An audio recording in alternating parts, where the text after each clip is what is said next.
Germany update now or Deutsche Update, as they would scream at each other in their gentlest tone of voice.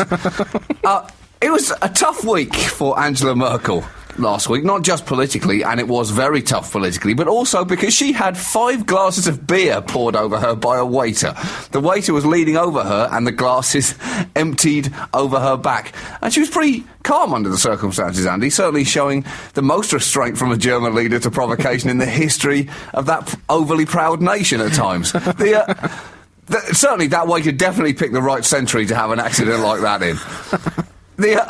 The waiter said, "I was shoved from behind and tried to catch the beers, but I was too late. I shouted shit really loudly." Now, I don't want to go all JFK assassination conspiracy theorist on this, Andy, but if you look at the tape, that's clearly not true.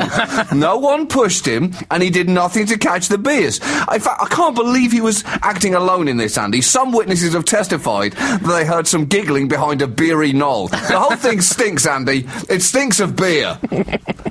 I reckon it was the Mexicans, John. It was definitely the Mexicans. There's no way he was operating alone.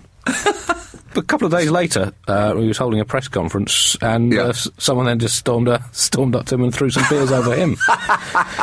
So, touche. Merkel did handle the whole situation very well, and the waiter later said, afterwards she turned around and grinned at me. Oh, shit. That waiter is dead, Andy.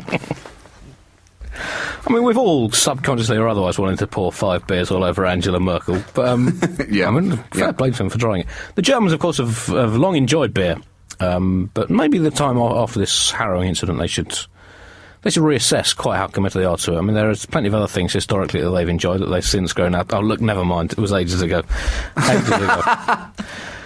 But, I mean, it's possible also that this guy had just read on the internet that pouring beers on a German chancellor can make it grow. It's like pouring Guinness on a spider plant. That's very effective. Right, or it's like Gremlins. Yeah. Now, maybe if you pour beer on her before midnight, you balance the budget. I don't know what the system is. I poured Guinness on a spider plant once by accident, and it lost all the colour in its leaves and started growing twice as fast. Where's my Nobel Prize? Where's my Nobel Prize? Silvio Berlusconi thinks that if you throw 5 pints down him, she stops being an unf***able lardass. Unquote. In other German news, or Deutsche Nachricht, as Germans would whisper softly to each other, the German Finance Minister Wolfgang Schäuble was criticised on Wednesday for playing Sudoku during a crucial parliamentary debate on Greece. The German public broadcaster first aired pictures on Monday of a smiling man appearing to play Sudoku on his slightly concealed computer, while a member of the centre-right coalition spoke in favour of the second Greek rescue package.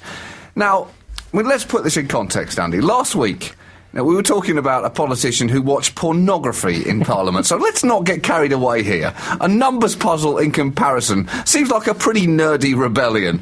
Yeah, the system! I'm gonna do a number puzzle, 'cause I don't give a shit. Right, ladies? Also, again, it shows how far we've come with Germany. If this is the worst that we can accuse their politicians of doing, we have to accept that is progress. And it was ages ago. It was ages ago. It was ages ago. Absolutely ages ago. But is that not, is this not the ideal preparation for a debate about Greece? Is that not what economics essentially is, a high-stakes game of Sudoku? No, it's not, because Sudoku works due to logic, rules that have to be obeyed, and numbers that actually exist.